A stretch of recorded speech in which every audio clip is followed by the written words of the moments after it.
За сайн мэцхан нөхдөдөө өнөөдөр цөмийн урвал, эгэл бөмс, за цөмийн реактор гэсэн хичээлүүд үзье. За цөмийн урвал хамгийн анх 1919 онд Резерфорд туршилт хийсэн. За тэр туршилт бол хамгийн анхны зохиогдмол цөмийн урвал болсон.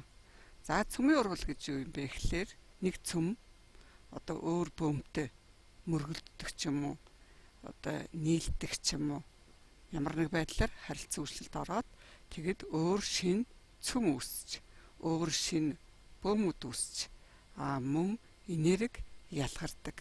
За үүнийг цөмийн урвал гэдэг байна. За жишээлбэл энэ дээр одоо Резерфордын 1919 онд хийсэн алтар цөмийн урвалыг харуулж байна. За энд азотын бөмбө байна тийм үү?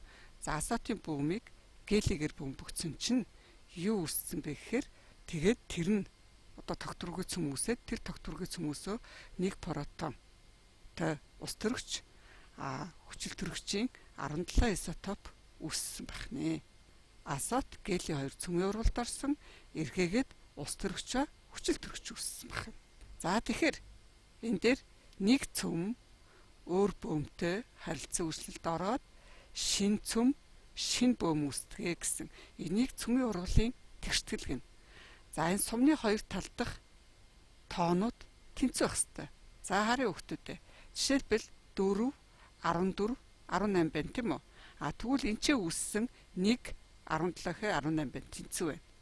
За хоёрдугаарт энэ доор нь байгаа цэнгийн тоо байна. За сая масс тоонууд нь тэнцвэсэн бол одоо цэнгийн тоо харъя. 2 дээр 7-г нэмэхлээр 9. За тэгвэл 1 дээр 8-ыг нэмэхээр 9. Ингээд таарч байна. За тэгэхээр цөмийн урвал, цөмийн тэгштгэл хэрхэн бодохыг бид нар ойлгож авлаа. За энэ дээр харъя. Нүүрс төрөгч, ус төрөгч, азот, гамма цэцэрлэг. За литий, ус төрөгч, гели.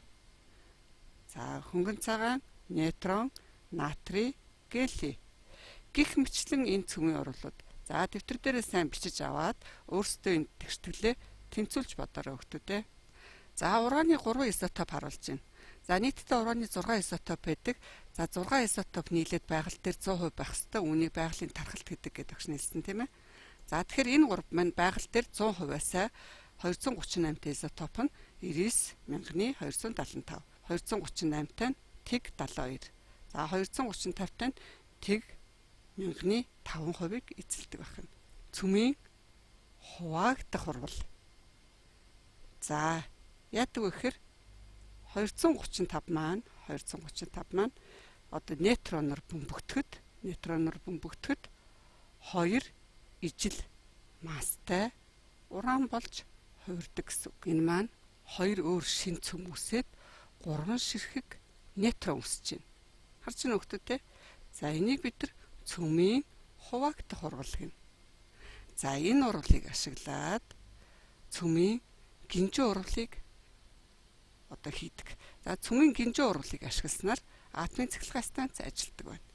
За эндээс бид нар сая 3 нейтрон үүссэн гэсэн тийм үү? За тэгвэл 3 нейтроныг удаашруулад дахиж 3 ураныг бөмбөгдөөд за түүнээс ингээд 3 нейтрон үүсгэх замаар гинжин урвал явагддаг. За энэ 3 нейтрон бол маш хурдтай гарч ирдэг. За хурдан байх юм бол энэ гинжин урвал явагддаггүй. Тийм учраас цөмийн реактор дотор нейтроныг удаашруулагч байрлуулад удаашруулсан нейтрон маань ураанаа очиж бөмбөгддөг байна. Энэ бол цөмийн хуваагдах урвал. За энэ хөнгөн цөмүүдийн нэгдэх урвал. За хөнгөн цөмүүдийн нэгдэх урвал гэхээр энд ус төрөгчийн нэг цөм дахиад ус төрөгчийн өөр нэг цөм нэгдээд гели болж хувирч байгаа. За тэгээ эндээс маш их энерги ялгардаг. Үүнийг хөнгөн цөмийн нэгдэх урвал гэдэг байна.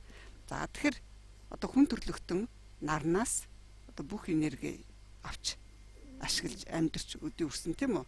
За тэгэхээр тэр их энергийг бий болгогч нарн дээр хөнгөн цөмүүдийн нэгдэх урвал болж за түүний улмаас төрөгчийн бөмбөд нэгдэж гели болж хувирж байгаа. Энэ үйл явц наран дээр явагддаг учраас маш их энергитэй байдаг нэ.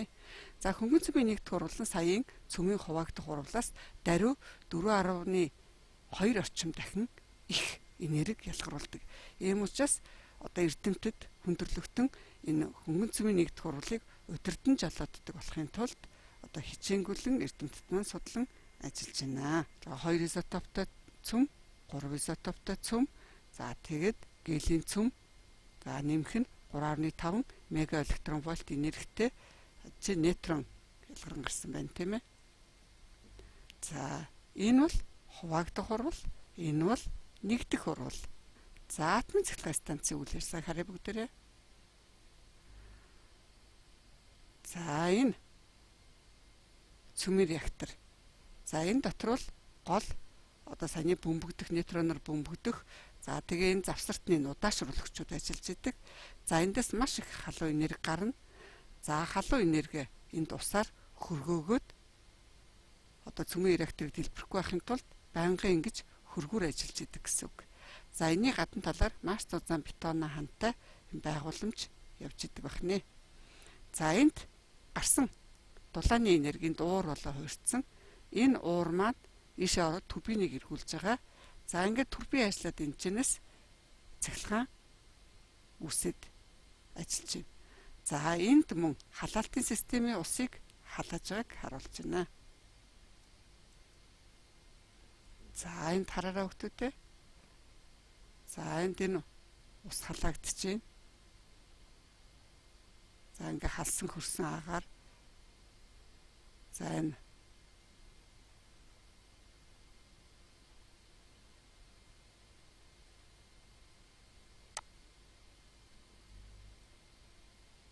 за яг цөмийн реактор дотор харуулж байна.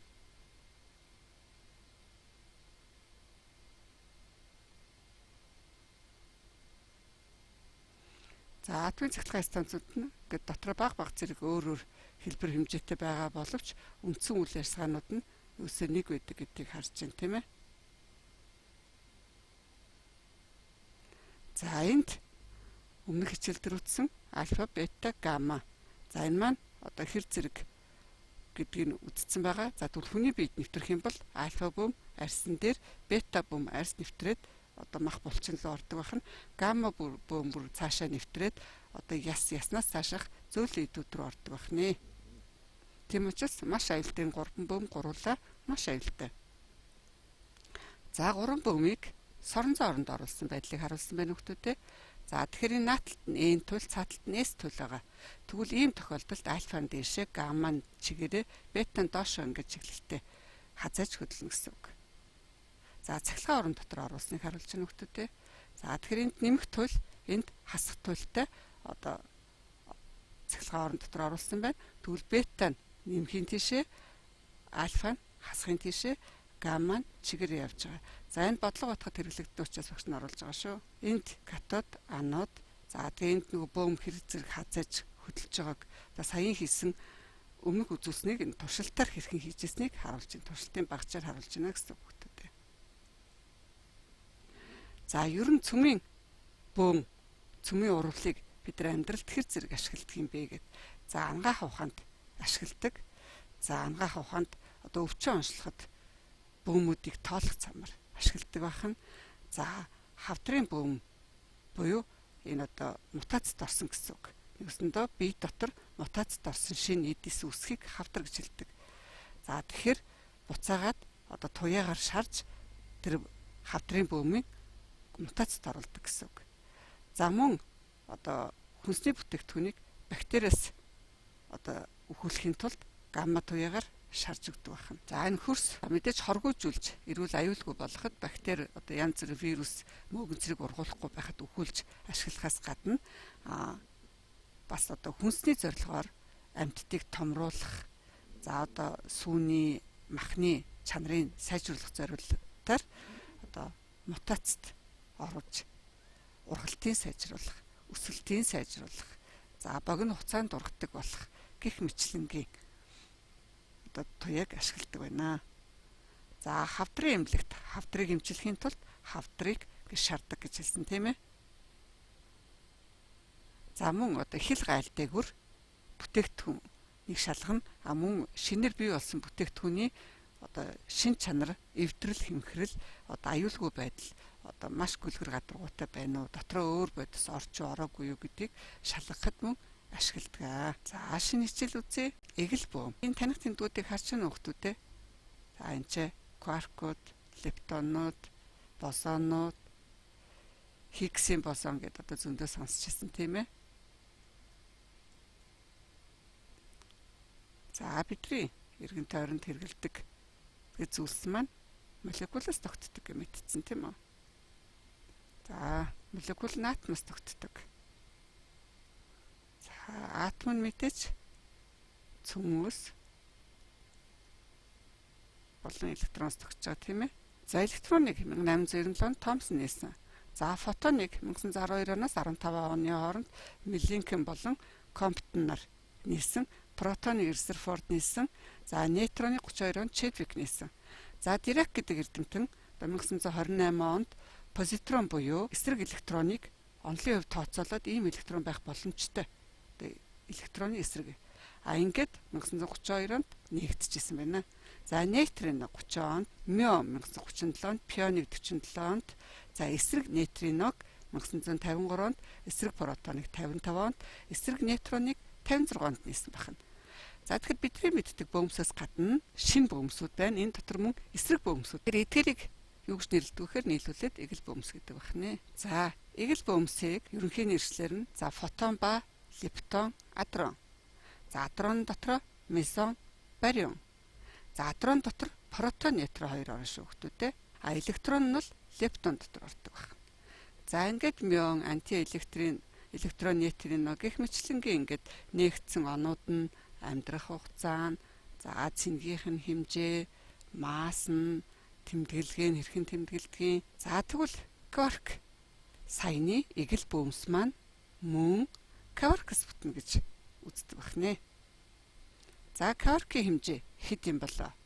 10⁻18 зэрэгтээс ямар ч байсан ихгүй байх ёстой байна хүүхдүүд. За тэгээд кваркын дотроо цэнгүүдтэй байгаа. Цэнгийнх нь хэмжээ нь одоо энэ хоёр нэмэх үлээд энэ хасаг баг ч юм уу. Гэх мэтлэн цэнгийн хэмжээгээрээ ялгаатай кваркууд байдаг байна. За саяын эгэл бөөмс, эсрэг бөөмсийг харахаар бид нар эсрэг бөөмс байна гэдэг маань эсрэг атом молекул байна гэсэн үг. Эсрэг атом молекул байгаа бол эсрэг бит байгаа. Эсрэг бит байгаа бол мэдээж эсрэг орчлон ертөнц бидэртэй зэрэгцэн оршиж байгаа гэсэн үг шүү. За ингээд амжилт хүсье.